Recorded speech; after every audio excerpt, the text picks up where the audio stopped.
Hello student, welcome to Stu1. Myself Jitan Patel. I have done my BTech and MTech from IIT Varanasi and I am your chemistry mentor. I will teach you chemistry. So let's start today's class. तो आज हमारा atomic structure का second lecture है। पिछले lecture में जो हमने most important topic cover किया, पिछले लेक्चर का जो सबसे इम्पॉर्टेंट टॉपिक था वो हमारा जो बोहर्स के लिए हाइड्रोजन के लिए जो हाइड्रोजन लाइक एटम के लिए रेडियस वेलोसिटी वगैरह फाइंड करना, यही सबसे ज़्यादा इंपॉर्टेंट था। बाकी की चीज़ें उन पे भी ऑब्जेक्टिव क्वेश्चन बन सकते हैं, चांसेस है, तो वो उतने इंपॉर्टेंट नहीं है। और अब से हमारा बहुत ही ज़्यादा इंपॉर्टेंट टॉपिक होने वाला है, क्योंकि जनरली एग्जाम में कैलकुलेशन बेस्ड, फिजिकल केमिस्ट्री में तो कैलकुलेशन बेस्ड क्वेश्चन पूछे जाते हैं, तो हमें कैलकुलेशन पर फोकस रहना है, राइट। अब देखिए हमारा जो अगला टॉपिक है, अगला कॉन्सेप्ट है वह हमारा मोजले इक्वेशन, मोजलेस एक्सपेरिमेंट। ये सिंपल सा एक छोटा सा कॉन्सेप्ट है। इस इक्वेशन को याद रखिए, इससे बाहर क्वेश्चन नहीं आएगा। अगर मोजले एक्सपेरिमेंट से क्वेश्चन आया तो इस इक्वेशन को आप ध्यान रखिए। इन्होंने क्या किया, हाइड्रोजन लाइक एटम को लिया, उसके ऊपर एक्सरे डाला तो क्या हुआ, हाइड्रोजन के इलेक्ट्रॉन्स जो है उनको एनर्जी मिली, उसमें कूदफान मची। जब उनमें कूदफान मची तो उसके अकॉर्डिंग उन्होंने देखा कि कुछ स्पेक्ट्रम लाइन जनरेट हो रहे हैं, वो डिफरेंट एनर्जी गैप की वजह से। तो वो जो फ्रीक्वेंसी मिला वहां से स्पेक्ट्रम का, उसी के लिए ग्राफ ड्रॉ करिए। ये एक्सपेरिमेंट किए थे वो बहुत सारे मेटल पे एक्सपेरिमेंट किए थे। अप टू 38 या 40 मेटल्स लिए, उन पे एक्सपेरिमेंट किए और उन्होंने देखा कि जो भी स्पेक्ट्रम जनरेट हो रहा है हाइड्रोजन के इलेक्ट्रॉन्स के कूदफान मचाने की वजह से, तो उसकी फ्रीक्वेंसी जो है, फ्रीक्वेंसी का स्क्वायर रूट म्यू जो है, ये फ्रीक्वेंसी है, इसका square root directly proportional to atomic number of atoms. ये चीज उन्होंने ऑब्जर्व किया और कुछ ग्राफ ड्रॉ किए, कैसा ग्राफ बन रहा है, और उस ग्राफ को समझे।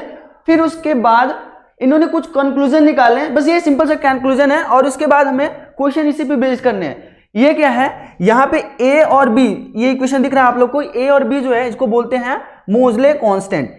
इसकी वैल्यूज आपको क्वेश्चंस में दी होगी, अगर नहीं भी दी होगी तो कुछ ऐसा आइडिया दिया होगा, ग्राफ ऐसे दिए होंगे जिससे आपको आइडिया लग जाएगा कि ए और बी की कैसी वैल्यू होगी। हम क्वेश्चंस करेंगे तो आपको आइडिया लगेगा कि ए और बी की वैल्यू कैसे फाइंड करें।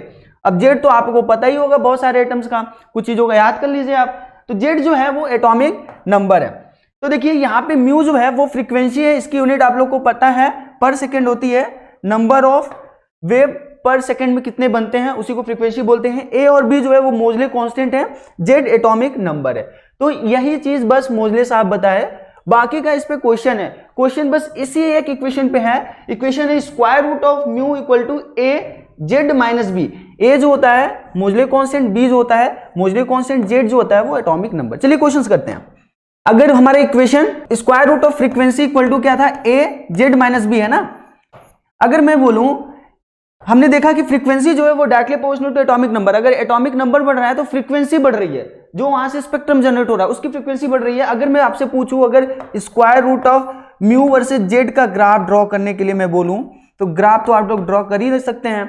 ग्राफ क्या होगा, आप इसको मान लीजिए y, क्योंकि ये y एक्सिस पे है, और z ये x एक्सिस पे, z को x मान लीजिए, और ग्राफ ड्रॉ करेंगे तो कैसा ग्राफ होगा, स्ट्रेट लाइन ग्राफ। कैसा ग्राफ मिलेगा आपको, स्ट्रेट लाइन ग्राफ, जिसका स्लोप क्या होगा, स्लोप तो यही होता है coefficient of x। Straight line graph में स्लोप क्या होगा, a।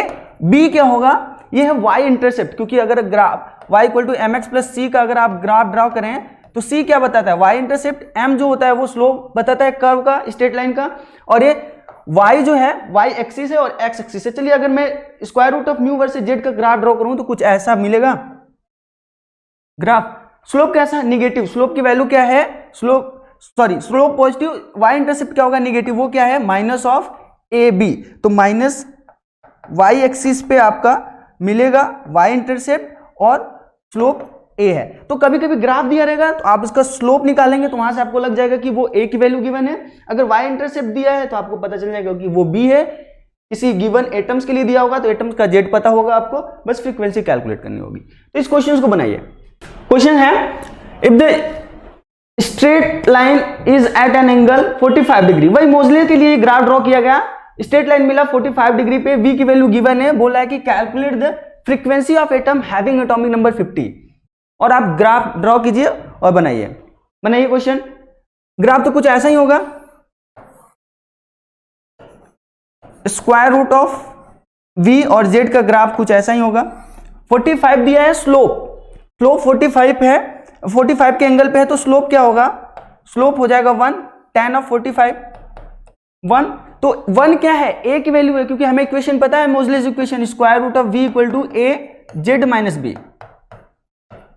1 क्या है आपका, स्लोप है, स्लोप 1 है, यानी a की वैल्यू आपको पता है, a कितना है आपको 1, b कितना हुआ है वो क्वेश्चंस में गिवन है, y इंटरसेप्ट नहीं दिया है, आपको b की वैल्यू पता है ये,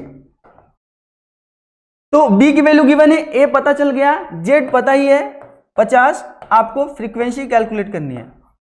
लगाइए फॉर्मूला, आंसर पाइए, फ्रीक्वेंसी निकालनी है, square root of frequency equal to a 1 into Z minus 50 minus 1 b, ये हो गया 49।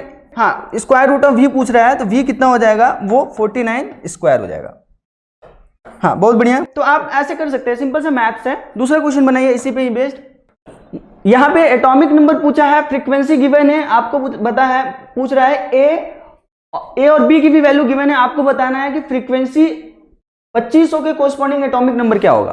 सिंपल है, फॉर्मूला लगाइए, आंसर पाइए। फॉर्मूला से ज्यादा क्वेश्चन इस पे नहीं बनने वाले हैं।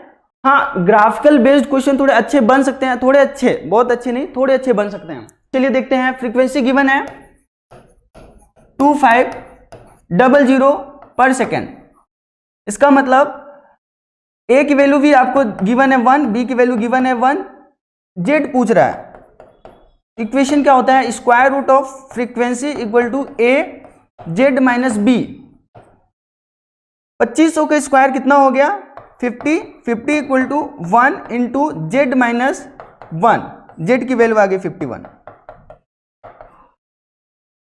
अब छोटे छोटे concepts, isotope, some atomics terms, जैसे कि आइसोटोप्स क्या होते हैं, जैसे डाल्टन साहब के हमने बताया ना कि डाल्टन साहब के हिसाब से कुछ चीजें गलत थी, तो ये कुछ वजह हैं जो बाद में देखी गई कि आइसोटोप्स होते हैं, आइसोबार्स होते हैं, आइसोएस्टर्स होते हैं, इन सब सारी चीजों को सीखते हैं। सम एटॉमिक्स टर्म, पहला टर्म है हमारा आइसोटोप। देखो सिंपल है, आइसोटोप मतलब, आइसो मतलब सेम, टोप्स मतलब एटॉमिक नंबर, मतलब प्रोटॉन्स। कोई एलिमेंट ऐसा हो जिसका एटॉमिक नंबर सेम हो लेकिन डिफरेंट क्या हो, मास नंबर हो, या फिर न्यूट्रॉन्स, नंबर ऑफ न्यूट्रॉन्स अलग अलग हो। क्योंकि मास किसी भी एटम का क्या होता है, mass number, number of protons plus neutrons. अगर प्रोटॉन सेम है तो न्यूट्रॉन्स को अलग होना पड़ेगा, राइट। तो जैसे एग्जांपल में 1h1 1h2, कोई भी एटम है जिसका प्रोटॉन्स तो सेम है, यानी फिर एटॉमिक नंबर सेम है, लेकिन मास नंबर अलग अलग है, नंबर ऑफ न्यूट्रॉन्स अलग अलग है। अगर इसमें नंबर ऑफ न्यूट्रॉन कैलकुलेट करें तो इसमें एक भी न्यूट्रॉन नहीं है, इसमें कितने हैं, 1 है, इसमें कितने हैं, 2 है। देखिए 0 1 2 नंबर ऑफ न्यूट्रॉन्स है, मास नंबर अलग है, एटॉमिक नंबर सेम है, तो इसको आइसोटोप बोलेंगे। दूसरा है आइसोडायपर, पढ़िए और समझ लीजिए। आइसोडायपर मतलब सिंपल सा है, कोई ऐसा एटम्स, ऐसे एटम्स, देखिए ऐसे एटम्स जिसमें n-p की वैल्यू सेम हो, नंबर ऑफ न्यूट्रॉन्स और प्रोटॉन्स का डिफरेंस अगर सेम हो, तो वैसे एलिमेंट्स को आप बोलेंगे isodiapher. The element which have same value of n-p, n-p उसको क्या बोलेंगे, आइसोडायपर बोलेंगे। एग्जांपल से देखते हैं, आपका पहला एटम है नाइट्रोजन, जिसका दिया हुआ है 7n14, दूसरा है ऑक्सीजन 8O16। यहां पे अगर हम देखें, यहां पे अगर मैं देखें अगर आपको नंबर ऑफ न्यूट्रॉन्स निकालने हैं, तो नंबर ऑफ न्यूट्रॉन्स इसमें कितने हैं, n की वैल्यू कितनी है, 14 - 7 दैट इज 7। अगर इसमें नंबर ऑफ न्यूट्रॉन्स निकालने हैं तो वो कितना होगा, 16 - 8 दैट इज 8। तो इसमें नंबर ऑफ न्यूट्रॉन्स दोनों में मिल गए हमें। अब प्रोटॉन्स इसमें 7 है, इसमें 8 है, तो n-p की वैल्यू क्या होगी, 7 - 7 0, 8 - 8 0। अब दोनों में n-p की वैल्यू सेम है, जो कि 0 के बराबर है, उसको क्या बोलेंगे आप, आइसोडायपर। थर्ड है आइसोटोन्स। आइसोटोन्स का क्या मीनिंग होता है, एलिमेंट ऐसे जिसमें नंबर ऑफ न्यूट्रॉन्स सेम हो। आइसो मतलब सेम, टोन्स मतलब यहां पे न्यूट्रॉन से रिलेटेड है, तो ऐसे एलिमेंट जिसमें न्यूट्रॉन सेम होंगे आप उसको क्या बोलेंगे, आइसोटोन्स। अगर इसको देखें हम, यहाँ पे क्या है, 14 प्रोटॉन्स है, 15 प्रोटॉन्स है, 16 प्रोटॉन्स है, तो प्रोटॉन अलग है, प्रोटॉन से हमें कोई काम नहीं, हमें बस ये देखना है कि एलिमेंट वो जिनमें नंबर ऑफ न्यूट्रॉन सेम हो। नंबर ऑफ न्यूट्रॉन्स अगर इसमें मैं कैलकुलेट करूं तो क्या होगा, 30 - 14 कितना होगा, 16। अगर इसमें नंबर ऑफ न्यूट्रॉन्स कैलकुलेट करें तो कितना होगा 31 माइनस 15 कितना होगा 16। अगर इसमें नंबर ऑफ न्यूट्रॉन्स कैलकुलेट करना है तो कितना होगा 32 माइनस 16। सारे में सेम नंबर ऑफ न्यूट्रॉन्स 16 के बराबर है, आप इसको क्या बोलेंगे आइसोटोन। छोटा छोटा कॉन्सेप्ट है। फोर्थ नंबर ये बोल रहा है कि आइसो बार। फोर्थ नंबर आइसो मतलब सेम, बार मतलब मास से है, मास मतलब प्रोटॉन्स प्लस न्यूट्रॉन्स का सम। तो ऐसे एलिमेंट जिनमें डिफरेंट एटॉमिक नंबर्स हो, जिनका अलग अलग एटॉमिक नंबर हो, मतलब एटम्स तो अलग हो गए, एटॉमिक नंबर चेंज तो एटम्स चेंज हो, लेकिन उन एटम के जो भी मास नंबर है वो सेम रहने चाहिए, सेम मास नंबर। आइसो मतलब same, bar stands for mass. तो ऐसे एलिमेंट, ऐसे अलग अलग एलिमेंट भी कह सकते हो आइसो डाइफर। सिंपल सा है, n-p की वैल्यू सेम करनी है, n-p। पढ़िए, पढ़ लेंगे आपको समझ में आ जाएगा। पढ़िए, बोल रहे हैं कि the element which have same value of n-p called isodiapher. n क्या है? न्यूट्रॉन्स है, p क्या है? प्रोटॉन्स है। न्यूट्रॉन्स निकालिए, प्रोटॉन्स निकालिए, उनका डिफरेंस चेक कीजिए, अगर वैल्यू सेम आई तो आप उसको बोलेंगे आइसोडाइफर। आइसो बार क्या है? इसमें एटम्स तो अलग अलग हो गए क्योंकि एटॉमिक नंबर अलग होना जरूरी है, मास नंबर सेम होना चाहिए। एग्जांपल के लिए देखिए, ये आर्गन एटम है, ये पोटेशियम है, और ये क्या है? कैल्शियम है। अब इनका आपको क्या कैलकुलेट करना है? मास नंबर चेक करना है। एटॉमिक नंबर तो अलग अलग है क्योंकि एटम ही अलग है, तो एटम अलग है तो एटॉमिक नंबर अलग। 18 है इसका एटॉमिक नंबर, इसका 19 है, इसका 20 है। आपको मास चेक करना है, इसका मास नंबर 40 है, इसका मास नंबर 40 है, इसका मास नंबर 40 है। तो ऐसे एटम जिनके एटॉमिक नंबर अलग हो गए, मास नंबर सेम होंगे, आप उसको क्या बोलेंगे? आइसो बार। कुछ और टर्म्स हैं। आइसो इलेक्ट्रॉनिक्स, देखो सिंपल सी बात है, आइसो मतलब सेम, इलेक्ट्रॉनिक्स मतलब इलेक्ट्रॉन से रिलेटेड है। आइसो इलेक्ट्रॉनिक्स मतलब ऐसे एटम्स या फिर ऐसे मॉलिक्यूल्स जिसमें इलेक्ट्रॉन सेम हो, जिसमें इलेक्ट्रॉन सेम हो। आपको चेक करना है नंबर ऑफ इलेक्ट्रॉन्स। अब देखिए सिंपल है, आयंस बोलिए चाहे एटम्स बोलिए, मॉलिक्यूल्स बोलिए, बस आपको नंबर ऑफ इलेक्ट्रॉन्स चेक करने हैं। अगर नंबर ऑफ इलेक्ट्रॉन्स सेम हो गए तो आप बोलेंगे कि वो आइसो इलेक्ट्रॉनिक है आपस में। जैसे क्लोरीन, यहाँ पे क्लोराइड आयन है 17Cl-। अगर मैं आपको पूछूं इसमें कितने प्रोटॉन्स है क्लोरीन क्लोराइड आयंस में, तो प्रोटॉन्स तो सेम रहेंगे जितने रहते हैं, आयंस हो चाहे कुछ भी हो। एटम्स अगर सेम है तो, क्योंकि एटम का वो बेसिक प्रॉपर्टीज है, number of protons he basic properties. Electrons अलग हो सकते हैं लेकिन प्रोटॉन्स अलग कभी नहीं होंगे। अगर प्रोटॉन्स गए तो एटम चेंज। क्लियर? अब देखिए 17Cl- है, अगर मैं बोलूं कितने प्रोटॉन्स है तो आप बोलेंगे 17। अगर मैं बोलूं कितने इलेक्ट्रॉन्स है इसमें, अगर किसी एटम्स में इलेक्ट्रॉन्स आया तो निगेटिवली चार्ज, अगर इलेक्ट्रॉन्स गया तो पॉजिटिवली चार्ज, क्योंकि प्रोटॉन्स डोमिनेंट हो जाएगा इस केस में। अब देखिए यहाँ पे क्या है, इस पे नेगेटिव चार्ज है, इसका मतलब एक इलेक्ट्रॉन्स इसके पास आया है। 17 थे, अगर न्यूट्रल रहता तो 17 रहते हैं, क्योंकि number of protons number of neutron electron same होते हैं अगर न्यूट्रल है तो। अब 17 प्रोटॉन है तो 17 थे, एक और आ गया इसलिए एक नेगेटिव चार्ज हुआ, तो टोटल इलेक्ट्रॉन्स कितने हुए इसमें? Total electron 18। समझ में आया? टोटल 18 इलेक्ट्रॉन्स हो गए। अब क्या करना है, दूसरे वाले को देखते हैं, आर्गन। अब ये तो न्यूट्रल है, जितने प्रोटॉन्स उतने इलेक्ट्रॉन्स, 18 प्रोटॉन्स तो 18 इलेक्ट्रॉन्स। तीसरा पोटेशियम 19 K+ मतलब इलेक्ट्रॉन्स चला गया, 19 न्यूट्रल रहता है तो 19 इलेक्ट्रॉन रहते, एक चला गया, इसका मतलब 19 - 1 18 इलेक्ट्रॉन्स इसके पास बचे, क्योंकि 19 प्रोटॉन्स हैं। इसी तरीके से इसके पास से 2 इलेक्ट्रॉन्स चले गए, इसलिए 2 प्लस चार्ज आया, तो 20 - 2 18 इलेक्ट्रॉन्स इसके पास है। देखो सबके पास सेम नंबर ऑफ इलेक्ट्रॉन्स है, चाहे एटम्स हो, चाहे आयंस हो, चाहे मॉलिक्यूल्स हो, सेम अगर नंबर ऑफ इलेक्ट्रॉन्स निकले तो उसको आप बोलेंगे आइसो इलेक्ट्रॉनिक्स। फोर्थ नंबर देखिए, फोर्थ नंबर है आइसोएस्टर। आइसोएस्टर का क्या मीनिंग होता है? सिंपल सा है, आइसोएस्टर ऐसे सब्सटेंस होते हैं जिनमें एटम्स के साथ साथ आपके टोटल नंबर ऑफ इलेक्ट्रॉन्स भी सेम होंगे। Atoms, total number of atoms, kind of atom की बात नहीं हो रही है, numbers of atoms. Kind of atoms और नंबर ऑफ एटम में फर्क है ना, तो आपके टोटल एटम सेम होने चाहिए उस मॉलिक्यूल्स में, और टोटल इलेक्ट्रॉन्स भी सेम होनी चाहिए, तब आप उसको बोलेंगे आइसोएस्टर। जैसे अगर इसमें बोलो इसमें कितने एटम्स हैं, CO2 में कितने एटम्स है? 3 है, 2 ऑक्सीजन के 1 कार्बन के, तो 3 एटम्स इसमें हैं। इसमें कितने एटम्स हैं? 2 नाइट्रोजन के 1 ऑक्सीजन के, तो 3 एटम्स इसमें है, तो एटम्स तो सेम है, सेम नंबर ऑफ एटम, आपको चेक करना है number of electrons. Carbon atoms के पास कितने इलेक्ट्रॉन्स? 6। ऑक्सीजन के पास कितने? 8। 2 ऑक्सीजन है तो 16, कितने इलेक्ट्रॉन्स टोटल हुए? 22। इसमें आप देखिए नाइट्रोजन के पास 7 इलेक्ट्रॉन्स, 2 इलेक्ट्रॉन्स, 2 नाइट्रोजन एटम है तो कितने इलेक्ट्रॉन्स 2 नाइट्रोजन के पास? 14। ऑक्सीजन के पास 8, 14 + 8 22, same number of atoms and same number of electrons, तो आइसोएस्टर हो गया। बस इतना ही करना था आपको ये छोटे से कॉन्सेप्ट पे। अब अगला पॉइंट देखते हैं हम, एटॉमिक स्पेक्ट्रा ऑफ हाइड्रोजन। देखिए ये सबसे ज्यादा इंपॉर्टेंट है, सबसे ज्यादा मतलब इंपॉर्टेंस में भी इंपॉर्टेंस है, क्योंकि इसके कॉन्सेप्ट्स अगर आपको अच्छे से पता है तो इस पे क्वेश्चन अलग अलग टाइप से घूम सकते हैं, इसलिए इनको आपको ध्यान से देखना है। फॉर्मूले याद रखने हैं प्लस फॉर्मूले को समझने हैं, क्योंकि फॉर्मूले समझ गए तो फॉर्मूले आप ला सकते हो। अगर फॉर्मूले समझे ही नहीं हो, फॉर्मूले भूल गए तो फिर तो क्वेश्चन गया। चलो देखते हैं कैसे फॉर्मूला आया। देखिए क्या होता है कि जब किसी भी हाइड्रोजन लाइक एटम्स में, हाइड्रोजन लाइक एटम्स की बात कर रहे हैं ना, क्योंकि बाकियों के लिए अभी चीजें उतनी वाइड नहीं है, हमें हमारे सिलेबस में नहीं है, बस हमें हाइड्रोजन लाइक एटम को ही पढ़ना है।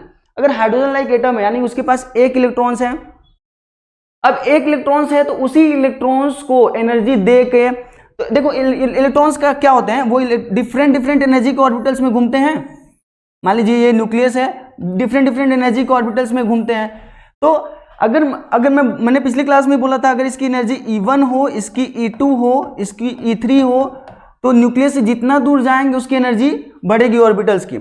जब ऑर्बिटल्स की एनर्जी बढ़ी, इसका मतलब हम न्यूक्लियस से दूर जा रहे हैं। अगर आपको कोई इलेक्ट्रॉन इस ऑर्बिटल्स में है, अगर मान लीजिए आपको इस इलेक्ट्रॉन्स को दूसरे ऑर्बिट में पहुंचाना है, चेंज करना है, n की वैल्यू इसके लिए 1 है, इसके लिए 2 है, इसके लिए 3 है, तो आपको क्या करना पड़ेगा? एनर्जी देनी पड़ेगी। इसका मतलब है कि एनर्जी जब दिए तो वो यहां पे पहुंचा, और एनर्जी दिए तो यहां पहुंचा। कितनी एनर्जी देनी पड़ेगी? इसके गैप के कोरस्पॉन्डिंग। जैसे मैं बोलूं फॉर एग्जांपल, मैं रफ आइडिया ले लेता हूं, अगर मैं बोलूं इसमें मान लीजिए इसका 2 जूल की एनर्जी है, इसके पास 5 जूल की ऑर्बिटल एनर्जी है, तो आपको कितना एनर्जी देना पड़ेगा? 3 जूल का देना पड़ेगा, क्योंकि 2 इसके पास है ही, 5 पहुंचाना है तो 3 देना पड़ेगा। तो यही कॉन्सेप्ट यहाँ पे है, अगर आप एनर्जी देते हो तो ऑर्बिटल जो इलेक्ट्रॉन्स है वो एक्साइट करके दूसरे ऑर्बिटल्स में पहुंचेगा। अगर यही चीज को मैं थोड़ा उल्टे तरीके से बोलूं, थोड़ा अलग तरीके से बोलूं, मैं बोल रहा हूं कि अगर इलेक्ट्रॉन्स E2 में है, अब अगर इसको फर्स्ट में पहुंचाना है तो इसका मतलब इलेक्ट्रॉन्स अपनी एनर्जी लूज करे, क्योंकि इसमें मान लीजिए 5 का एग्जांपल लिए थे, 5 था, अब इसके 2 वाले में पहुंचना है तो इसका मतलब 3 जूल एनर्जी अपना लूज करे। तो इन्हीं एनर्जी गैप के कोरस्पॉन्डिंग हमें स्पेक्ट्रम जनरेट मिलते हैं, अलग अलग कलर की, जो विजिबल रेंज की लाइट है, इंफ्रारेड की लाइट है, ऐसी रेंज मिलती हैं। तो इन्हीं रेंज के, इन्हीं स्पेक्ट्रम को ही हमें पढ़ना है कि कितना वेवलेंथ मिलेगा, कितना फ्रीक्वेंसी होगा उस स्पेक्ट्रम का, इन्हीं सारी चीजों को पढ़ना है। तो एक फॉर्मूला यहां से डिराइव करके लाया गया। ये फॉर्मूला आया कैसे, इसकी भी बात कर लेंगे, पहले फॉर्मूला समझ लेते हैं। देखिए मैंने कहा था कि अगर कोई इलेक्ट्रॉन्स N1 में है, N2 में है, अगर इसको N1 में आना है, N2 से N1 में आना है, चलिए मान लीजिए ऐसे है, ये न्यूक्लियस है, N2 से N1 में आना है, इसका मतलब वो एनर्जी लूज करेगा। जब एनर्जी लूज करेगा तो वो एनर्जी कैसे लाइट के फॉर्म में बाहर निकलेगी ना, स्पेक्ट्रम के फॉर्म में बाहर निकलेगी। तो उसी स्पेक्ट्रम का आपको वेवलेंथ कैलकुलेट करने के लिए फॉर्मूला लाए हैं। तो कैसे आया इसकी बात करते हैं। अगर मैं बोलूं N1 की कितनी एनर्जी होगी, हमें पता है एनर्जी का फॉर्मूला, टोटल एनर्जी क्या होता है, -13.6 Z²/n², इलेक्ट्रॉन वोल्ट। कल ही तो सीखे हम लोग हाइड्रोजन लाइक एटम के लिए, -13.6 Z²/n²। अगर मैं बोलूं N2 की एनर्जी कितनी होगी, N1 की कितनी होगी, तो इस फॉर्मूले से निकाल लेंगे। E1 में बोलूं इसको N1 के कोरस्पॉन्डिंग, तो -13.6 Z² क्या होगा, N1²। E2 निकालूं तो E2 कितनी एनर्जी आ जाएगी, -13.6 Z²/n²। अब इसी एनर्जी गैप के कोरस्पॉन्डिंग आपको स्पेक्ट्रम मिलने हैं, तो कितना एनर्जी का स्पेक्ट्रम जनरेट होगा, डिफरेंस निकालेंगे, कितना हो जाएगा वो E2 माइनस E1, कितना हो जाएगा E2 minus E1, 13.6 with minus sign, Z² common हो जाएगा, ब्रैकेट में क्या हो जाएगा 1/n2 square minus 1/n1 square. बोलो समझ में आया? माइनस 13.6, देखिए इन दोनों का डिफरेंस निकाल रहे हैं, E2 माइनस E1, क्योंकि E2 का ज्यादा एनर्जी लेवल है, E1 का कम है, तो E2 माइनस E1 करेंगे, क्योंकि अगर E2 से इलेक्ट्रॉन E1 में, N2 से इलेक्ट्रॉन N1 में गिरा तभी तो आपको अलग कलर की आपको अलग अलग स्पेक्ट्रम जनरेट होंगे। अगर यहां से गया तो उसको एनर्जी मिलती, यहां से यहां आया तो यानी एनर्जी वो लूज करेगा। तो जो लूज किया हुआ एनर्जी, जो आपके स्पेक्ट्रम के फॉर्म में गई एनर्जी, उसी को हम एनालाइज कर रहे हैं। देखो अब क्या है, ये क्या है minus 13.6 Z square 1/n2 square minus 1/n1 square. अब हम हाइड्रोजन के लिए पढ़ रहे हैं तो जेड की वैल्यू 1 है, जेड की वैल्यू 1 है। अब क्या हुआ, इसकी कितनी एनर्जी मिली, minus 13.6 1/n2 square minus 1/n1 square. In short हम इसको ऐसे कह सकते हैं, हम इसको मिटा के यहाँ पे लिख दे रहे हैं, हम ये कह सकते हैं कि ये वैल्यूज कितनी है, माइनस 13 प्लस कर देते हैं 13.6 in bracket 1/n1 square minus 1/n2 square, minus को हम अंदर लेके चले गए ब्रैकेट के, तो ये मिला आपका एनर्जी गैप। एनर्जी गैप चलिए डेल्टा ई मैं बोल देता हूं, तो डेल्टा ई कितना होगा, माइनस प्लस में 13.6 1/n1 square minus 1/n2 square electrons volt, क्योंकि यूनिट हमने इलेक्ट्रॉन वोल्ट में ही ली है। अब मैं पूछूं कि ये एनर्जी लाइट के फॉर्म में गई है, स्पेक्ट्रम में के फॉर्म में गई, तो लाइट की एनर्जी कितनी होती है, कल प्लैंक कांस्टेंट, प्लैंक इक्वेशन पढ़े थे, कितनी होती है hc/लैम्डा। तो यही एनर्जी का तो लाइट निकला है, क्योंकि यही तो एनर्जी के फॉर्म में गई है, लाइट के फॉर्म में गई है, जिसका स्पेक्ट्रम, उस स्पेक्ट्रम के कॉरस्पॉन्डिंग आपको वेवलेंथ कैलकुलेट करना है, तो इसको हम hc/लैम्डा से इक्वेट कर सकते हैं, क्योंकि यही एनर्जी तो है उसके पास, लाइट के पास। अगर इक्वेट करें तो क्या हो जाएगा, hc/लैम्डा equal to 13.6 1/n1 square minus 1/n2 square electron volt. ध्यान से देखिए H क्या है, Planck constant, C speed of light, Hc भी कांस्टेंट है, तो यहां पे अगर मैं लिखूं 1/लैम्डा इक्वल टू कितना हो जाएगा 13.6 divide by Hc into electron volt into 1/n1 square minus 1/n2 square. ध्यान से देखिए ये सारे टर्म्स कांस्टेंट है, ये सारे टर्म्स कांस्टेंट है। क्या ये कुछ इसी तरीके का इक्वेशन दिख रहा है, अगर इसको रिप्लेस कर दें हम r से, तो ये r है, तो ये इक्वेशन मिल जाएगा। तो यहां से क्या मिला हमें, 1/लैम्डा equal to r 1/n1 square minus 1/n2 square. तो आपको इसको ख्याल में रखना है, इसी r को बोला जाता है रिडबर्ग कांस्टेंट। ये r क्या है, रिडबर्ग कांस्टेंट, एक नया कांस्टेंट है जिसकी वैल्यू क्या होगी 13.6 electron volt divide by Hc, Rydberg constant. अगर इसकी यूनिट निकालेंगे तो यूनिट आएगा पर सेंटीमीटर पर एंगस्ट्रॉम, इस टाइप की। क्लियर? तो यहां से हमें ये आइडिया लग गया, तो आपको ये फॉर्मूले याद रखना है। तो देखिए यहाँ पे थोड़ी सी वही चीज लिखी है कि जब इलेक्ट्रिक डिस्चार्ज किया जाता है हाइड्रोजन एटम गैस को, तो वहां से इलेक्ट्रॉन के बीच कूद फांद मचती है, इलेक्ट्रॉन अपनी एनर्जी लूज करेगा तो दूसरे ऑर्बिट में आएगा, दूसरे ऑर्बिट में आएगा तो उसी एनर्जी गैप के कॉरस्पॉन्डिंग वो एनर्जी लूज करेगा, तो वो उसी एनर्जी को स्पेक्ट्रम के फॉर्म में जनरेट करेगा। तो वही एनर्जी के कॉरस्पॉन्डिंग आपको कैलकुलेट करना है, कितना वेवलेंथ मिलेगा उस स्पेक्ट्रम का, इसी फॉर्मूले से आपको कैलकुलेट करना है। क्लियर? तो एक आपको फॉर्मूला याद रखना है, और आया कैसे था, वो एनर्जी गैप के कॉरस्पॉन्डिंग। तो आपको ये सारी चीजें क्लियर होनी चाहिए, फॉर्मूला ही मोस्ट इंपॉर्टेंट है। और फॉर्मूला क्या है, सिंपल तो है, 1/लैम्डा equal to r 1/n1 square minus 1/n2 square. r क्या है, रिडबर्ग कांस्टेंट, इसकी वैल्यू क्या होती है 109,678 पर सेंटीमीटर। ये थोड़ा सा आप लोग को याद नहीं हो पा रहा होगा, तो मैं सिंपल से बता दूं, आपको r की वैल्यू नहीं याद करनी है, आपको 1/r की वैल्यू याद करनी है। देखिए अगर आप यहां से, आपको तो लैम्डा ही कैलकुलेट करना होगा ना, आपको लैम्डा कैलकुलेट करना पड़ेगा, यानी पूरे इक्वेशन को उल्टा करना पड़ेगा। तो पूरे इक्वेशन को उल्टा करेंगे तो 1/r आ जाएगा। लैम्डा को अगर इन टर्म्स ऑफ लैम्डा की वैल्यूज निकालें इन टर्म्स ऑफ r, तो ये पूरा उल्टा हो जाएगा, तो 1/r की वैल्यू पुट करनी होगी ना। तो आप अगर इस वैल्यू को भी पुट करते हैं तो भी आंसर आएगा। यूनिट का ख्याल रखना है, पर सेंटीमीटर है, पर सेंटीमीटर है ना। कभी कभी आपका ऑप्शन में सेंटीमीटर में पूछा रहेगा वेवलेंथ, कभी कभी एंगस्ट्रॉम में पूछा रहेगा, कभी कभी मीटर में पूछा रहेगा, तो आपको सारी यूनिट में कन्वर्जन आना चाहिए। तो 1/r की वैल्यू याद कर लीजिए, ये होता है 911 एंगस्ट्रॉम, छोटा सा डेटा 9 से 10 9 से 11 एंगस्ट्रॉम के बराबर आएगा। आप कैलकुलेट कर लेना, डिवाइड कर लेना 1/, ऐसे इसको रिवर्स करके आप डिवाइड कर लेना, इसको सेंटीमीटर को एंगस्ट्रॉम कन्वर्ट कर लेना। तो ये इसको याद कर सकते हैं आप, 911 को, 911 एंगस्ट्रॉम होता है रिडबर्ग कांस्टेंट की वैल्यू।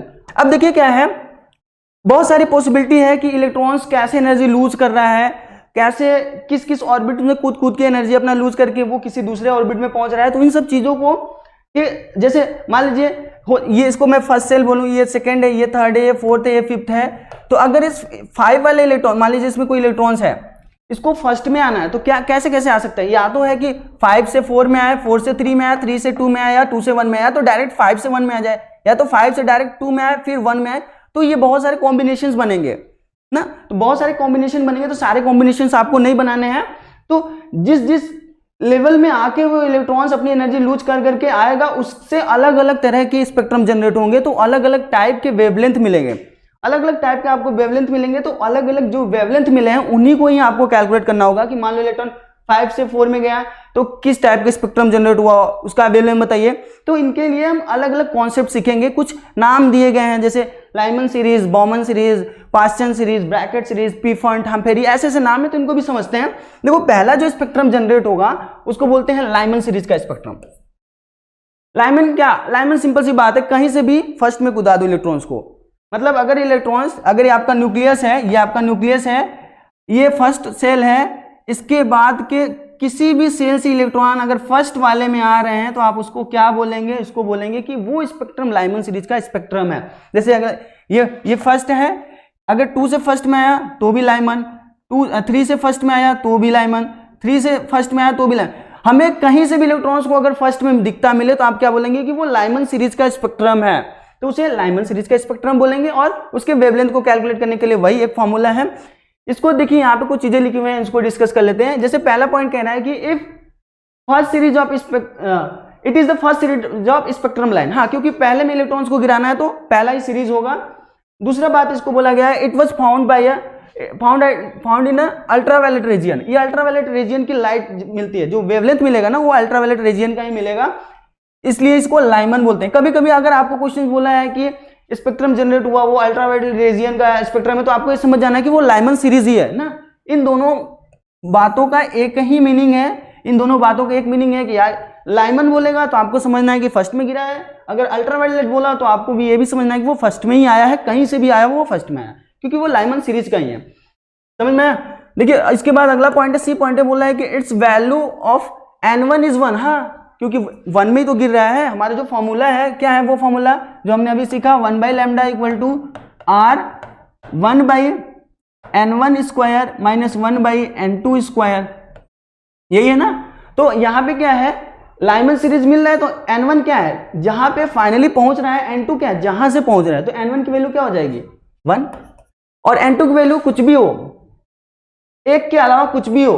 तो देखिए कुछ को कभी कभी ग्राउंड स्टेट बोलता है, एक्साइटेड स्टेट बोलता है। तो ग्राउंड स्टेट का मतलब है फर्स्ट ऑर्बिट, एक्साइटेड मतलब फर्स्ट के बाद सेकेंड, थर्ड, फोर्थ, ऐसे। समझ में बात? अगर आपको बोला कि ग्राउंड स्टेट में आया तो इसका मतलब फर्स्ट में आया, एक्साइटेड में आया मतलब सेकेंड में आया, थर्ड में आया, ऐसे। तो आपको ग्राउंड स्टेट और एक्साइटेड स्टेट का भी कॉन्सेप्ट क्लियर होना चाहिए। Its value n1 equal to 1, n2 equal to 2, 3, 4, where n1 is a ground state and n2 is called excited state. कहीं से भी आपका फर्स्ट में आया, ग्राउंड स्टेट में आया, आप उसको क्या बोलेंगे, लाइमन सीरीज का वो स्पेक्ट्रम है। If electron goes to n1, अगर मैं बोलूं, यहां से थोड़ी सी चीजें मैं वापस आता हूं पिछले स्लाइड पे, ये हमारा कहीं से भी अगर इलेक्ट्रॉन्स सेकेंड से 1 में आ रहा है तो लाइमन है। तो ये क्या है, ये इसको बोलते हैं लाइमन का फर्स्ट स्पेक्ट्रम। लाइमन का फर्स्ट स्पेक्ट्रम अगर हाइड्रोजन के लिए है तो इसको H alpha for Lyman series बोलेंगे, फॉर लाइमन। लाइमन मतलब फर्स्ट में आ रहा है, H अल्फा मतलब अल्फा बीटा ऐसे बोलता जाएगा, तो इसका मतलब अल्फा मतलब फर्स्ट। लाइमन का फर्स्ट सीरीज स्पेक्ट्रम मिला है जिसका मतलब 2 से 1 में है। अगर मैं बोलूं लाइमन का सेकेंड स्पेक्ट्रम है तो कहां से कहां आया होगा, 3 से 1 में। ऐसे नहीं कि 2 से 1 में, सेकेंड मतलब ऐसे नहीं कि 2 से 1 में।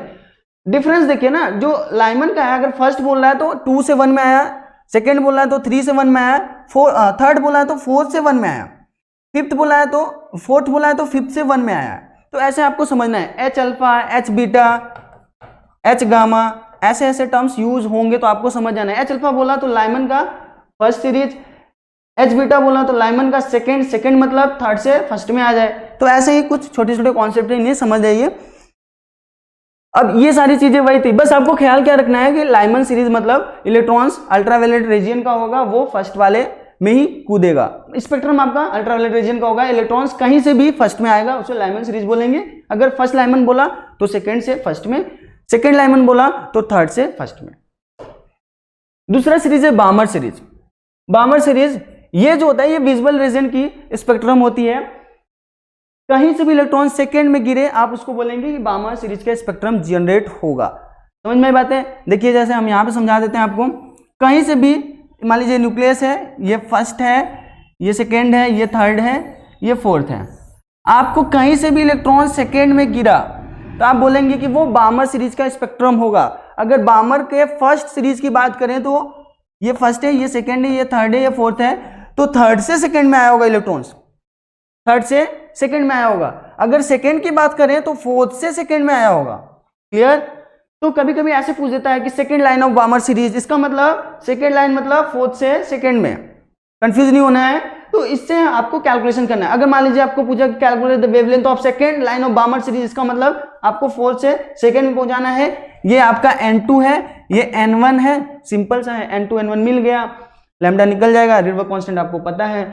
तो यहाँ पे आपको ये भी चीज ख्याल रखना है कि ये विजुअल रीजन की लाइट होती है। विजुअल रीजन, कभी कभी पूछ दिया कि विजुअल रीजन की लाइट दिखी तो आपको आइडिया लग जाना चाहिए कि वो बामर सीरीज ही होगा। समझ में बात है? सी पॉइंट बोलता है कि Balmer series was found out before all series because it was found in visual region. हाँ, क्योंकि ये विजुअल रीजन में लाइट है तो इसको हम जनरली देख सकते हैं अपनी आंखों से, तो ये सबसे पहले ऑब्जर्व किया गया। बाकी के अल्ट्रावायलेट, इंफ्रारेड ये सब बाद में ऑब्जर्व हुई, लेकिन ये पहले तो थोड़ी हिस्ट्री की बात है। लेकिन आपको क्या ख्याल रखना है? बस ख्याल रखना है कि विजुअल रीजन मतलब बामर, बामर मतलब कहीं से भी सेकेंड में। चलो थर्ड है, सी वाला सीरीज है हमारा पास्टियन सीरीज। पास्टियन सीरीज सिंपल सा है, कहीं से भी इलेक्ट्रॉन थर्ड में गिरेगा तो उसको बोलेंगे आप पास्टियन सीरीज। कहीं से भी इलेक्ट्रॉन फर्स्ट में गिरा तो लाइमन, कहीं से भी फर्स्ट में गिरा तो लाइमन, कहीं से भी सेकेंड में गिरा तो वो बामर, कहीं से भी थर्ड में गिरा तो वो पास्टियन। तो पास्टियन मतलब कहीं से भी इलेक्ट्रॉन्स थर्ड वाले सेल में आए, आप उसको क्या बोलेंगे? पास्टियन सीरीज। तो देखिए the third series, this is the third series of hydrogen spectrum. ये इंफ्रारेड रीजन की लाइट दिखती है। इस ऐसे रेडिएशन, ऐसे स्पेक्ट्रम को बोलते हैं कि ये इंफ्रारेड रीजन की स्पेक्ट्रम है, तो इसको आप पास्टियन बोलेंगे। तो ये नाम भी ख्याल रखना है ना, क्योंकि ये कभी कभी एग्जाम्स में इस नाम से बोल दिया कि इंफ्रारेड स्पेक्ट्रम जनरेट हुआ, तो आपको समझ जाना है कि वो पास्टियंस का होगा। क्लियर?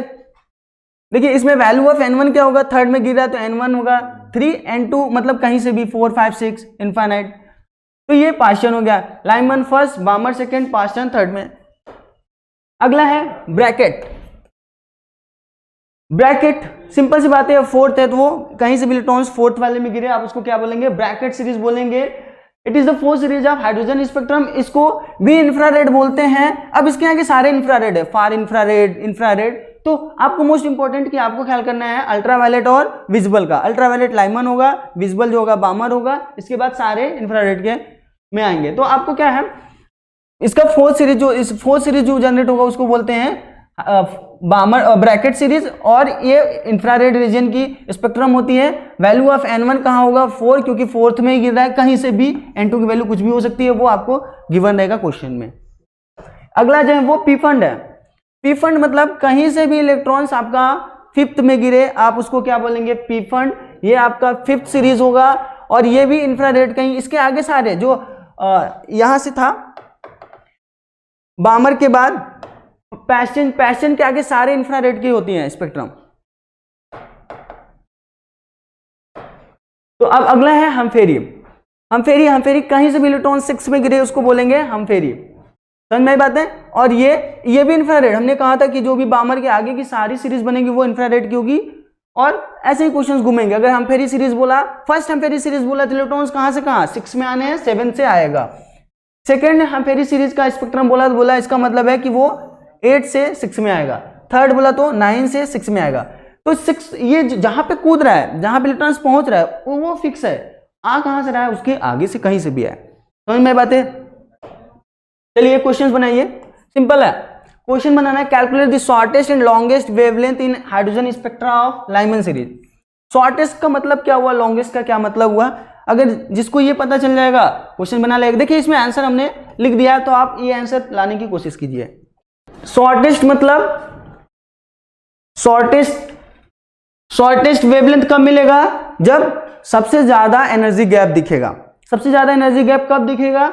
जब E1 और E2 की वजह से, अच्छा लाइमन का ही है तो E1 और E2 मतलब सेकेंड और फर्स्ट के बीच में ही एनर्जी गैप के कॉरस्पॉन्डिंग जो भी स्पेक्ट्रम जनरेट हुआ होगा वो शॉर्टेस्ट वेवलेंथ का हो जाएगा। लॉन्गेस्ट पूछा है तो मतलब इन्फाइनाइट से गिरा हो फर्स्ट वाले में, क्योंकि लाइमन सीरीज है। लाइमन सीरीज मतलब कहाँ से फर्स्ट में आया होगा, कहीं से भी आया होगा। शॉर्टेस्ट लॉन्गेस्ट से हमें पता चल रहा है कि कहाँ से कहाँ आया होगा। चलिए इसको बनाइए। देखिए शॉर्टेस्ट वेवलेंथ मिलना है तो कहाँ से? लाइमन का शॉर्टेस्ट कौन सा होगा? सेकेंड से फर्स्ट में आया हो, सेकेंड से फर्स्ट में आया हो। लॉन्गेस्ट बोल रहा है तो लाइमन के लिए लॉन्गेस्ट कहाँ होगा? इनफाइनाइट से फर्स्ट में आया हो, इनफाइनाइट से फर्स्ट में आया हो। तो यहाँ पे N1 की वैल्यू शॉर्टेस्ट के लिए N1 की वैल्यू क्या होगी? 1, N2 की वैल्यू क्या होगी? 2। लॉन्गेस्ट के लिए N1 की वैल्यू क्या होगी? 1, क्योंकि लाइमन ही है। N2 की वैल्यू क्या होगी? वो इनफाइनाइट होगी। तो अगर हम वेवलेंथ कैलकुलेट करें तो क्या हो जाएगा? Lambda 1/λ equal to R 1 shortest के लिए कर रहे हैं तो N1 माइनस 1/N2, 2 मतलब 2 का स्क्वायर क्या होगा? 1/λ इक्वल टू R इंटू 1/2, 1/2 मतलब 1/4, 1/2 स्क्वायर मतलब 1/4, 1/4 मतलब 1 माइनस 1/3/4। तो लैम्डा क्या हो जाएगा? 4/3 इंटू 1/R।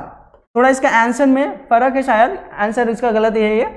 R की वैल्यू आप 1/R की वैल्यू हमने बताया तो 911 एंगस्ट्रॉम, तो आप कैलकुलेट कर लेना यहाँ से। क्लियर?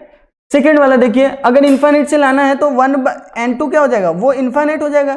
इन्फाइनाइट मतलब 1/N2 क्या हो जाएगा? वो 0 हो जाएगा। तो ये थोड़ा सा आंसर शायद उल्टा हो गया है। लॉन्गेस्ट ये है, शॉर्टेस्ट ये है, तो आंसर शायद उल्टा या फिर आंसर ही गलत है। आप मैच करा लीजिएगा। ये क्या है? ये हमारा जो लॉन्गेस्ट वाला है शायद ये आ रहा है, ये आंसर शायद गलत होगा। तो आप आंसर कैलकुलेट कर लेना, सिंपल है। वही कॉन्सेप्ट से लॉन्गेस्ट करना है। लॉन्गेस्ट मतलब इनफाइनाइट से लाइमन का है तो फर्स्ट में आए, शॉर्टेस्ट करना है तो सेकंड से फर्स्ट में आए। बाकी का वो जो रिडबर्ग कांस्टेंट वाला जो हमने फॉर्मूला पढ़ा था वो हो जाएगा। चलिए क्वेश्चन नंबर 4 बनाइए। H बीटा किसके लिए? बामर के लिए। मतलब सेकेंड लाइन बामर का कौन सा होगा? सेकेंड में आना है। कहां से आना है? सेकेंड में आना है। कहां से आना है?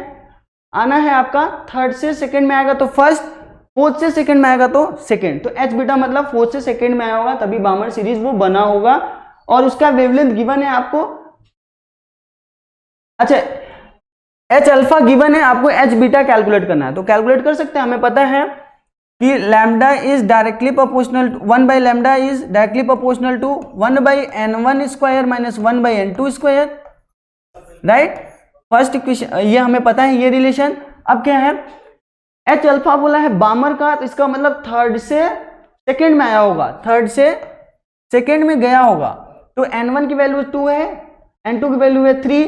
तो 1/λ जो पहला आपका है H अल्फा के कोरस्पॉन्डिंग मिल रहा है वेवलेंथ, चलिए 1/λ अल्फा बोलूं वो क्या हो जाएगा? Directly proportional to 1/4 minus 1/9 equation first. अगर मैं दूसरा इक्वेशन बनाऊं, इसके लिए लैम्डा दिया हुआ है 16500। दूसरे के लिए अगर मैं बनाऊं, दूसरा वाला क्या हो जाएगा? 1/λ बीटा सीरीज के लिए डायरेक्टली प्रोपोर्शनल टू 1/ कहां से? बीटा बोल रहे हैं, जिसका मतलब सेकेंड में तो आना है लेकिन कहां से आएगा? फोर्थ से आएगा। सेकेंड में आना है, फोर्थ से आएगा तो 1/16 इक्वेशन नंबर 2। दोनों इक्वेशन को डिवाइड कीजिए। 1/λ की वैल्यू गिवन है 6500 और लैम्डा बीटा निकालना है आपको। इक्वेशन को दोनों डिवाइड कर देंगे तो क्या आ जाएगा? Lambda beta divide by lambda alpha equal to क्या हो जाएगा? Lambda beta divide by lambda alpha equal to क्या हो जाएगा? हो जाएगा 1/4 minus 1/9 to whole divide by 1/4 minus 1/16, 1/16।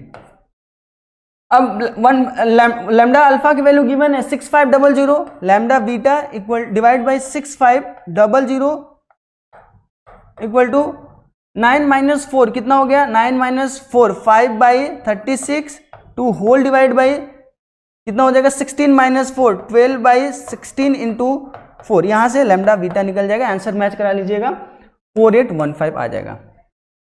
Clear? Simple है, आपको क्या करना है, बस यही तो फॉर्मूला यूज कर रहे हैं हम, और हम समझे कि एच अल्फा का क्या मतलब है, एच बीटा क्या मतलब है, बाकी तो कैलकुलेशन है। बहुत बढ़िया, चलो अगला क्वेश्चन देखते हैं। क्वेश्चन नंबर 5, क्वेश्चन नंबर 5 पढ़िए। क्वेश्चन नंबर 5 बोल रहा है कि calculate the lambda at the radiation when electrons jumps from third to second orbit of hydrogen atom. Third से सेकंड में आया है, तो इसका मतलब कौन सा स्पेक्ट्रम जनरेट हुआ होगा, किस सीरीज का, बामर का, क्योंकि सेकंड कहीं से भी सेकंड में बामर होता है। बोला है कि एनर्जी लेवल सेकंड का दिया हुआ है, एनर्जी लेवल थर्ड का भी दिया हुआ है, आपको कैलकुलेट करना है लैम्डा कितना मिलेगा। देखिए अब यहाँ पे एनर्जी लेवल दिया है, यहाँ पे आप फॉर्मूला का कोई काम नहीं है, यहाँ पे एनर्जी गैप के कोरस्पॉन्डिंग चलेंगे जिससे हम फॉर्मूला डिराइव किए थे। ये क्या है, ये किसका एनर्जी लेवल है, ये एनर्जी सेकेंड का है, ये क्या है, थर्ड का है, E3 है। तो E3 और E2 का जो एनर्जी गैप का डिफरेंस होगा वही होगा, उसी के कोरस्पॉन्डिंग आपका रेडिएशन आया होगा। तो E3 माइनस E2 कर देंगे तो एनर्जी गैप पता चल जाएगा कितना है, वो है 5.42 into 10⁻⁻12 minus of 2.41 into 10⁻⁻12। Unit का भी ख्याल रखिएगा, ये अर्ग में दिया हुआ है। अर्ग जो होती है एनर्जी की सीजीएस यूनिट होती है, एक जूल में कितना अर्ग होता है, एक जूल में होता है 10⁻7 अर्ग। अब अगर मैं E2 माइनस E3 कर दिया, यहां से E2 माइनस E3 कर दिया, तो आपका यहां से मिल गया एनर्जी गैप कितना होगा, इसको कैलकुलेट कर लीजिएगा, कितना आएगा, लगभग 3 आएगा, 3 इंटू 10⁻⁻12 अर्ग। इतना एनर्जी गैप है, तो यही एनर्जी गैप के कोरस्पॉन्डिंग वेवलेंथ जनरेट हुआ होगा स्पेक्ट्रम का। यहां से लगा दीजिएगा hc/λ, hc/λ क्योंकि स्पेक्ट्रम है, लाइट है, अगर वेवलेंथ लैम्डा है तो उसकी एनर्जी hc/λ है। h की वैल्यू आपको पता है, c की वैल्यू आपको पता है, लैम्डा निकल जाएगा, कैलकुलेट करिए, आंसर पाइए। h की वैल्यू आपको पता है, प्लैंक कांस्टेंट, प्लैंक कांस्टेंट क्या होता है, 6.623 इंटू 10⁻⁻34 अर्ग। अर्ग वाली यूनिट में रखिएगा। सी की अगर आप अर्ग में आंसर ला रहे, सारी वैल्यूज को अर्ग में पुट करते हैं तो एच को भी अर्ग में ही पुट कीजिएगा, अर्ग सेकेंड। एच की वैल्यूज को क्या पुट करेंगे, 3 इंटू 10⁻8 मीटर होता है तो 10⁻10 सेंटीमीटर पर सेकेंड, इस वैल्यू को पुट कीजिएगा। तो यहाँ से लैम्डा किस में आएगा, सेंटीमीटर में आएगा, आपको वहां से एंगस्ट्रॉम में कन्वर्ट कर लेना है, आपका आंसर आ जाएगा। किसी को डाउट था? चलिए अगला क्वेश्चन देखिए। अगला कॉन्सेप्ट से Planck quantum theory. Planck quantum theory, Planck quantum theory क्या होता है, ये क्या होती है, छोटी सी एक थ्योरी है जिसमें ये कहा गया कि अगर किसी भी लाइट को अगर एटम्स से पास करवा रहे हो, किसी भी एटम्स को, किसी भी गैसियस मॉलिक्यूल्स को आप पैक करके उससे आप कोई भी लाइट पास करवा रहे हो, यानी कि उसको आप एनर्जी दे रहे हो, तो ऐसा नहीं कि वो सारी एनर्जी अब्जॉर्ब कर लेगा, नहीं, वो कुछ पर्टिकुलर एनर्जी अब्जॉर्ब करेगा, और जब पर्टिकुलर एनर्जी अब्जॉर्ब करेगा, कुछ चीज एनर्जी बची रहेगी तो वो एनर्जी आउट कर देगा, सारी एनर्जी को अब्जॉर्ब नहीं करेगा। बस यही चीजें प्लैंक साहब ने बोली, और एक इक्वेशन दी है कि जो इसकी एनर्जी होगी वो h म्यू के बराबर होगी, एक जो है प्लैंक कांस्टेंट है। तो इसको हमने कल भी शायद पढ़ा था, कल हमने प्लैंक क्वांटम थ्योरी को पढ़ा था, इससे रिलेटेड कुछ क्वेश्चंस करते हैं।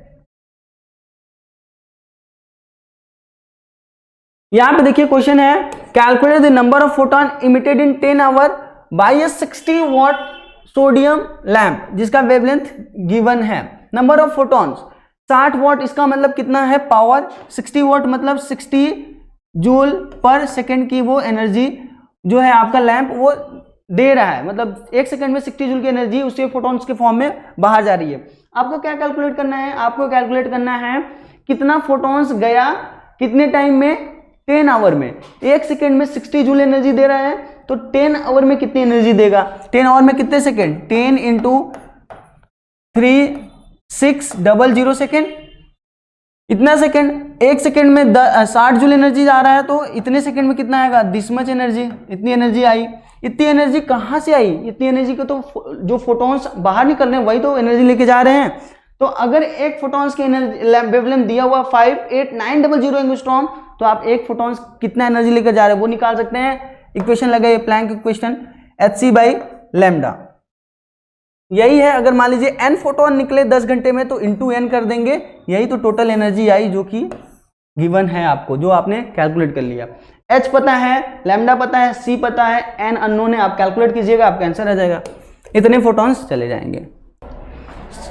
अगला क्वेश्चन देखते हैं, इसको कैलकुलेट कर लीजिएगा। अब अगला important concept, photo electric effect. Photoelectric effect, जबकि हमने कल ही कहा था कि अगर आपको आम तोड़ने हैं तो टॉर्च जलाकर आप आम नहीं तोड़ेंगे। टॉर्च मतलब कम एनर्जी लाइट वाले फोटोन्स को भेज के आप एनर्जी नहीं तोड़ेंगे। अब ऐसा नहीं कि लेजर जला दिए, लेजर से आप उसको तोड़ देंगे, नहीं, ऐसा नहीं। मैं बोला सिंपल सा टॉर्च से आप आम नहीं तोड़ सकते हो। तो इसी का कॉन्सेप्ट है photo electric effect. Photoelectric effect कह रहा है कि अगर किसी मेटल सरफेस पे एक स्पेसिफिक फ्रीक्वेंसी की लाइट भेजी जाए, सारी एनर्जी की नहीं, एक स्पेसिफिक फ्रीक्वेंसी की लाइट भेजी जाए, एक स्पेसिफिक वेवलेंथ वाली लाइट भेजा जाए, तो धीरे धीरे मान लीजिए फ्रीक्वेंसी बढ़ा रहे हो यानी एनर्जी बढ़ा रहे हो, तो धीरे धीरे एनर्जी बढ़ाते गए तो कुछ टाइम बाद एक ऐसा पर्टिकुलर एनर्जी वाला फोटोन जाएगा जिससे आपका इलेक्ट्रॉन्स निकलना शुरू होगा उस मेटल सरफेस से। तो उस इलेक्ट्रॉन्स को फोटो इलेक्ट्रॉन बोलेंगे और इसी इफेक्ट को फोटो इलेक्ट्रिक इफेक्ट बोलेंगे। ये देखिए क्या था फोटो इलेक्ट्रिक इफेक्ट, ये कह रहा है कि emission of electrons from metal surface when exposed to a light radiation of appropriate wavelength. Appropriate मतलब कि पर्टिकुलर कोई फिक्स वेवलेंथ होगा, उसी के वेवलेंथ के कोरस्पॉन्डिंग, उससे कम की वेवलेंथ की लाइट से एनर्जी निकलेगा, फोटॉन्स निकलेगा, अदरवाइज इलेक्ट्रॉन्स नहीं निकलेगा। तो उसी इफेक्ट को फोटो इलेक्ट्रिक इफेक्ट बोला जाता है और जो इलेक्ट्रॉन्स निकलते हैं उसको फोटो इलेक्ट्रॉन्स बोलते हैं। समझ में आई बातें? अगर मैं बोलूं कि मैंने ये मेटल सरफेस है, वो इलेक्ट्रॉन्स कब निकलेगा? इलेक्ट्रॉन्स को अगर जिस ऑर्बिट में इलेक्ट्रॉन्स है उससे ज्यादा एनर्जी मिला, तो पहले तो उतनी एनर्जी उसको मिलेगा तभी तो एक्साइट होगा, तो उससे ज्यादा एनर्जी मिला तो एक्साइट एनर्जी के कोरस्पॉन्डिंग वो निकलना शुरू करेगा। कुछ एनर्जी वो एब्जॉर्ब करेगा क्योंकि ऑर्बिटल्स उसको छोड़ना है। जब ऑर्बिटल छोड़ा, बाकी की बची हुई एनर्जी को लेकर वो काइनेटिक एनर्जी के फॉर्म में बाहर जाएगा। क्लियर है? जैसे अगर मैं बोलूं कि ये पत्थर है, ये पत्थर इस जमीन में छुपा हुआ है, इसमें ऐसे है। अगर मैं बोलूं इस पत्थर को निकालना है, इस पत्थर को निकालने के लिए मिनिमम 3 जूल की एनर्जी चाहिए। आपने 1 जूल की एनर्जी वाले पार्टिकल से मारा तो क्या पत्थर निकलेगा? नहीं, क्योंकि 3 जूल की एनर्जी मिनिमम चाहिए। आपने 2 से मारा, 2 जूल की एनर्जी देके इसको मारा तो भी पत्थर नहीं निकलेगा। ये 3 से मारा तो क्रिटिकल है, निकल भी सकता है, नहीं भी निकल सकता है। हो सकता है कि निकल जाए यहां से लेकिन वहीं पे पड़ा रहे, राइट। अगर मैं 4 से मारता हूं तो पक्का ये निकल जाएगा क्योंकि 3 तो इसको निकालने में लग गया, 1 जूल एनर्जी जो बची है, 1 जूल की एनर्जी लेकर ये भागेगा, कुछ ऐसा। अब इसमें फिजिक्स मत जाइएगा ज्यादा कि सर मोमेंटम दोनों का देखेंगे, मोमेंटम का मैं कॉन्सेप्ट यहाँ पे नहीं लगा रहा हूं। मैं सिंपल सी बात कर रहा हूं कि अगर वो सारी एनर्जी इसको मिल गई तो ये 3 एनर्जी तो खर्चा कर दिया निकलने में, बाकी की एक एनर्जी लेके, 1 जूल की एनर्जी लेके ये भागा। यही कॉन्सेप्ट हम यहाँ पे भी देखेंगे। अगर कोई मेटल सरफेस है, अगर ये कोई आपका मेटल सरफेस है, यहां से एक इलेक्ट्रॉन्स को निकालने के लिए W एनर्जी लग रही है, मिनिमम W एनर्जी लग रही है जो कि इसको एक्साइट करेगा।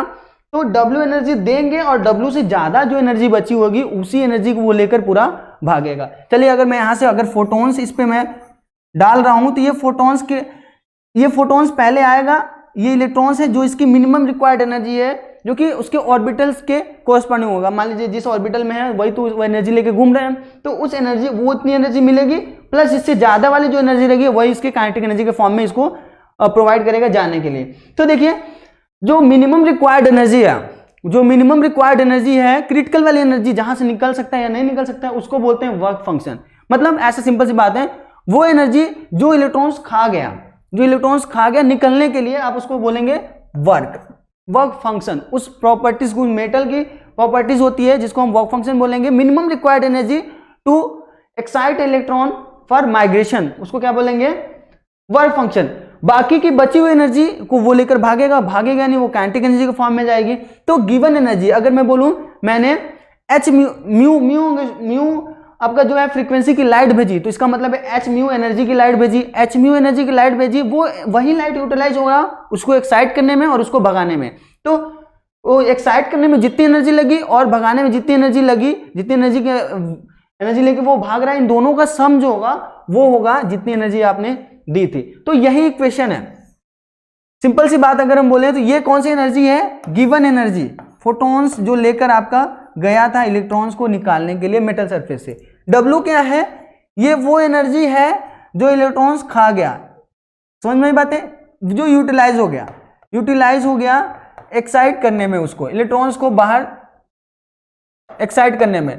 और Ke क्या है? वो काइनेटिक एनर्जी है जो वो लेकर भागा। तो सिंपल सी बात है, आप अगर वर्क एनर्जी का कॉन्सेप्ट लगाएंगे तो आपका बन जाएगा क्वेश्चन। कोई फॉर्मूला नहीं है, सिंपल सी है, कितना एनर्जी आपने दिया, कितना एनर्जी वो यूटिलाइज कर लिया एक्साइट होने में, बाकी की बची हुई एनर्जी लेकर चला गया, तो sum of utilised energy plus kinetic energy equal to जो आपने एनर्जी दी थी, तो उसी को हम बोलते हैं।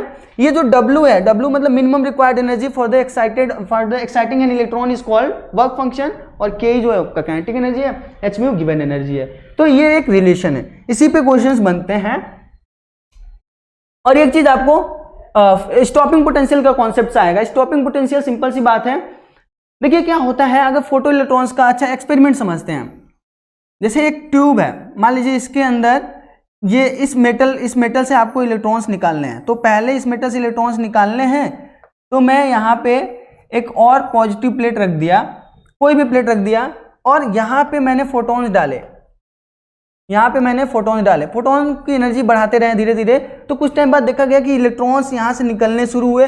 इलेक्ट्रॉन से निकलेगा तो यहाँ पे इलेक्ट्रिक फील्ड की वजह से इलेक्ट्रॉन पॉजिटिव प्लेट की तरफ भागा, तो पॉजिटिव प्लेट की तरफ जब भागेगा तो इसका मतलब करंट का फ्लो इस ट्यूब में हो गया।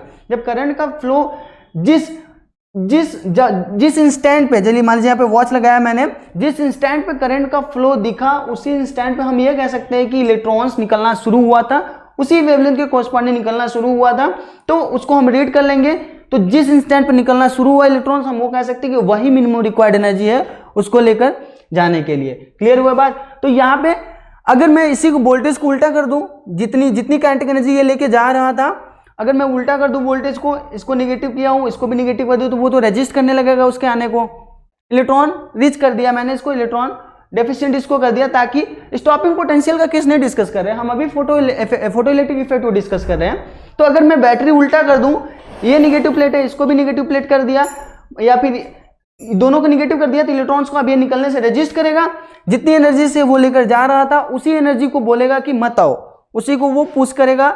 जब वो उसी को पुश करेगा तो जो मिनिमम रिक्वायर्ड है, मिनिमम रिक्वायर्ड एनर्जी लेकर, जो मिनिमम रिक्वायर्ड एनर्जी के कॉरस्पॉन्डिंग बाकी की बची हुई एनर्जी से जा रहा था, जो कि उसकी काइनेटिक एनर्जी है, उसी काइनेटिक एनर्जी को हम रेजिस्ट कर दें, तो जिस वोल्टेज के कॉरस्पॉन्डिंग वो रेजिस्टेंस रुक जाए, इलेक्ट्रॉन्स का निकलना रुक जाए, उसी को आप बोलेंगे स्टॉपिंग पोटेंशियल। तो यहाँ पे वही चीज लिखा है, minimum potential at which photoelectric current becomes zero is called stopping potential. Clear है?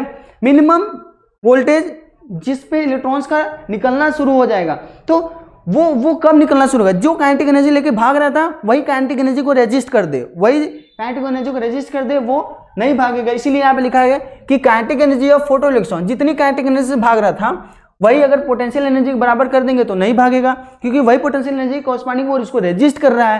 क्लियर हुई बात है? अगर मैं बोलूं V potential stopping voltage V है, तो कितना एनर्जी उसके पास होगा जो रेजिस्ट कर रहा होगा, E into V, voltage into charge potential energy, यही उसके काइनेटिक एनर्जी के बराबर हो जाएगा। तो यहां से आप कैलकुलेट कर सकते हैं कि स्टॉपिंग वोल्टेज कितना होगा। काइनेटिक एनर्जी से इक्वेट कर देंगे, डिवाइड बाय चार्ज कर देंगे, चार्ज ऑफ इलेक्ट्रॉन्स, तो आपको पता चल जाएगा पोटेंशियल। क्लियर है? तो अब क्वेश्चंस के टाइम आ गया। क्वेश्चंस देखिए, क्वेश्चन पढ़िए, बोल रहा है कि photo electric emission requires a threshold frequency. जो अच्छा छोटा सा टर्म है थ्रेशोल्ड फ्रीक्वेंसी, थ्रेशोल्ड वेवलेंथ। तो थ्रेशोल्ड फ्रीक्वेंसी मतलब वो फ्रीक्वेंसी की लाइट जो एक्साइट करवा दे इलेक्ट्रॉन्स को निकालने के लिए। मिनिमम रिक्वायर्ड ऑफ एनर्जी जो है, जो कि आपका स्टॉपिंग वोल्टेज जो वर्क फंक्शन है, उसी वर्क फंक्शन के कॉरस्पॉन्डिंग वो वेवलेंथ का एनर्जी, वो वेवलेंथ का फोटोन, वो फ्रीक्वेंसी का फोटॉन्स जो लेकर जाए और उसको एक्साइट करवा दे, आप उसको क्या बोलेंगे? आप उसको बोलेंगे कि वही उसका थ्रेशोल्ड फ्रीक्वेंसी है। Minimum frequency of photons which is required to excitement of an electrons is called threshold frequency. इसी थ्रेशोल्ड फ्रीक्वेंसी कॉरस्पॉन्डिंग जो आपका वेवलेंथ मिलेगा, यानी कि wavelength frequency is must proportional to wavelength, तो हम ये कह सकते हैं कि मैक्सिमम वेवलेंथ का वो फोटोन जो किसी भी इलेक्ट्रॉन्स को निकालने के लिए रिक्वायर्ड हो, आप उसको बोलेंगे थ्रेशोल्ड वेवलेंथ। क्लियर? तो थ्रेशोल्ड फ्रीक्वेंसी क्या है? थ्रेशोल्ड फ्रीक्वेंसी अगर म्यू नॉट है तो इसका मतलब एच म्यू की जो एनर्जी होगी वही है मिनिमम रिक्वायर्ड, वही होगा वर्क फंक्शन के बराबर, क्योंकि यही तो चाहिए ना, जितनी एनर्जी, मिनिमम एनर्जी जो इलेक्ट्रॉन्स को एक्साइटमेंट करवा के उसको बाहर निकाल सके। तो एक्साइटमेंट के लिए W एनर्जी चाहिए जो कि वर्क फंक्शन है, तो ये के रिलेशन है। तो यहाँ पे आपको क्वेश्चन सुनिए, क्वेश्चन दिया कि फोटो इलेक्ट्रिक इफेक्ट इमिशन हो रहा है, उसमें थ्रेशोल्ड फ्रीक्वेंसी जो है मेटल्स के लिए म्यू नॉट है, for a certain metal is lambda. ये लैम्डा 1 और लैम्डा 2 है। आपको बताना है कि produce electrons with the maximum kinetic energy के E1 एंड के E2 इफ के E1 इक्वल्स टू 2 के E2 सॉरी के E2 इक्वल टू 2 के E1, तो आपको म्यू1 और लैम्डा नॉट कैलकुलेट करना है। मेटल एक ही है, मेटल चेंज नहीं हो रहा है, तो यानी वर्क फंक्शन मेटल की प्रॉपर्टी है, वर्क फंक्शन मेटल की प्रॉपर्टीज है, तो यहां से आपको कैलकुलेट करना है।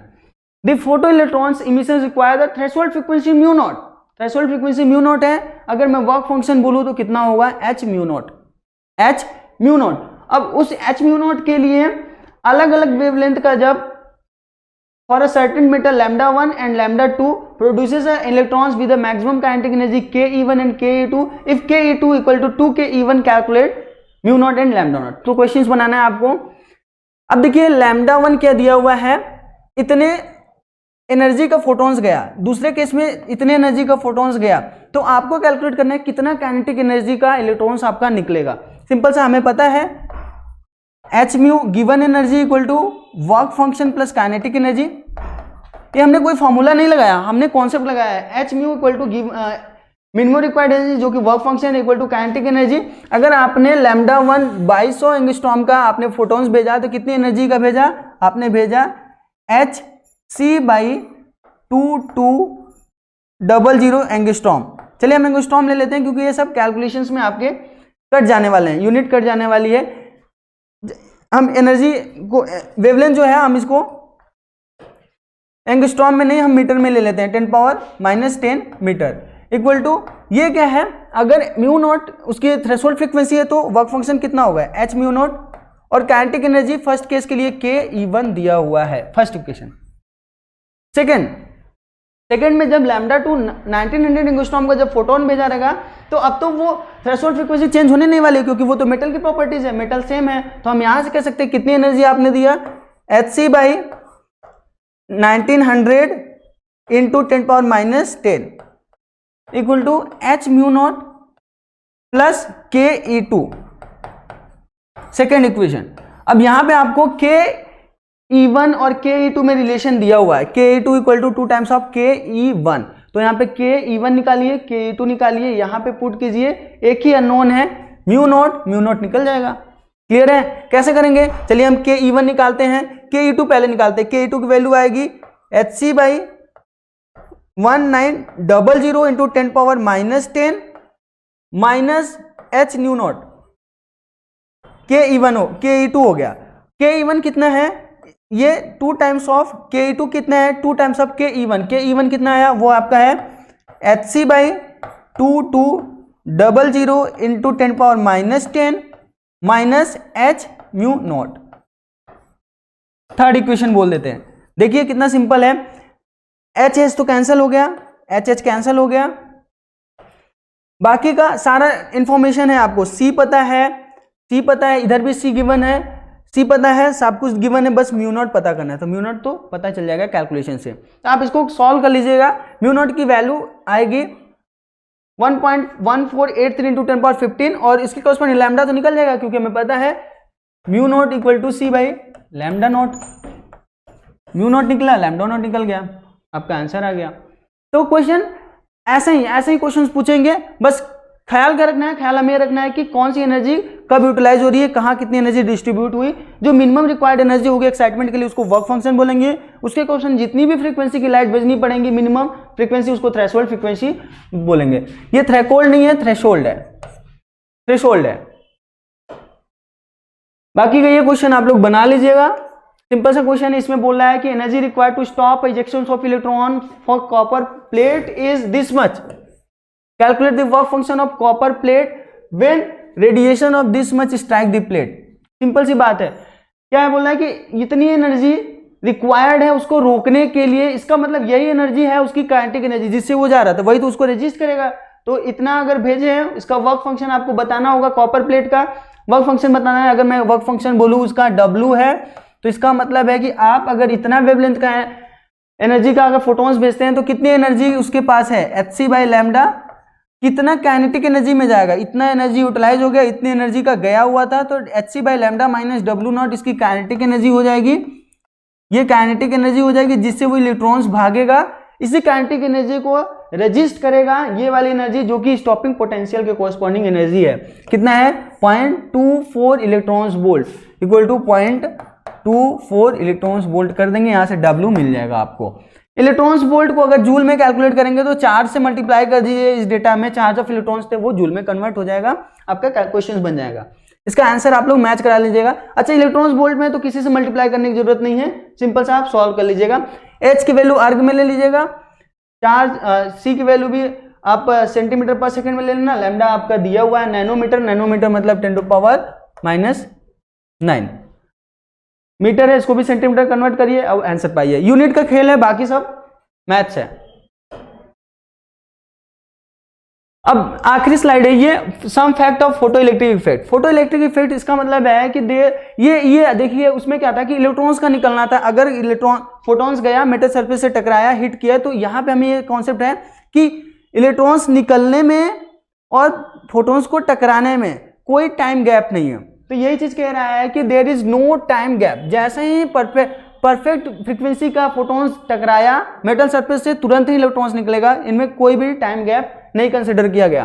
There is no time gap between incidence of light and the emission of photo electrons. दूसरा है कि यहाँ पे लिखा है कि emission of photo electrons the frequency of incidence light must be equal to the greater than, हाँ बिल्कुल सही, जो कि हमने बताया था अगर कोई चीज अगर कोई पत्थर जमीन में है लगा हुआ, अगर उसके लिए मिनिमम से कम एनर्जी दोगे तो इलेक्ट्रॉन्स नहीं निकलेगा। तो वही बात यहाँ पे बोला गया कि कितना एनर्जी देना पड़ेगा, जितना उसकी मिनिमम रिक्वायरमेंट है उससे थोड़ा सा ज्यादा। तो हम लिमिट की बात नहीं करेंगे, हम ये कह रहे हैं कि लगभग जितना उसका थ्रेशोल्ड फ्रीक्वेंसी है उतना ही, थ्रेशोल्ड फ्रीक्वेंसी के करस्पॉन्डिंग जितनी एनर्जी है उतना ही एनर्जी आपको लाइट के फॉर्म उसको देनी पड़ेगी, तभी इलेक्ट्रॉन्स निकलेगा। ये सेकंड बात बोल रहे हैं, यानी कि यही बात है, अगर गिवन एनर्जी, यहाँ पे मैं बोलूँ अगर गिवन एनर्जी जो आप इलेक्ट्रॉन्स निकालना चाह रहे हो मेटल सरफेस से, अगर वो छोटा हुआ वर्क फंक्शन से, तो कोई इलेक्ट्रॉन्स नहीं निकलने वाला है, क्योंकि मिनिमम रिक्वायर्ड एनर्जी यही है ना।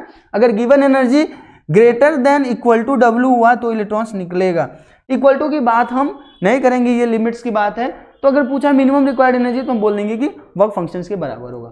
थर्ड पॉइंट बोल रहा है कि rate of emission of photo electron from a metal surface is directly proportional to intensity of incidence light. इस बात को ख्याल में रख लीजिए, इस बात को हम नेक्स्ट क्लास में भी डिस्कस कर सकते हैं। Rate of emission of photo electron from a metal surface is directly proportional to intensity of light. अगर इंटेंसिटी ऑफ लाइट बढ़ाओगे तो फोटो इलेक्ट्रॉन्स का मेटल सरफेस से निकलना बढ़ेगा। इंटेंसिटी क्या होती है? Per unit area, per unit area पे ज्यादा लाइट पड़ेगी तो ज्यादा नंबर ऑफ फोटॉन्स निकलेंगे, तो रेट ऑफ इमिशन भी बढ़ जाएगा। And the maximum kinetic energy of photoelectrons depends on the frequency of incidence radiation. Frequency ज्यादा रहेगी तो काइनेटिक एनर्जी ज्यादा मिलेगी, but independent of its intensity of light use. जो लाइट यूज कर रहे हो पर यूनिट एरिया, देखिए एरिया पे डिपेंड करता है कितना इलेक्ट्रॉन्स निकलेगा। इंटेंसिटी मतलब ब्राइटनेस, मतलब number of photons per unit area में कितना गया, ज्यादा गया तो ब्राइटनेस ज्यादा हुआ।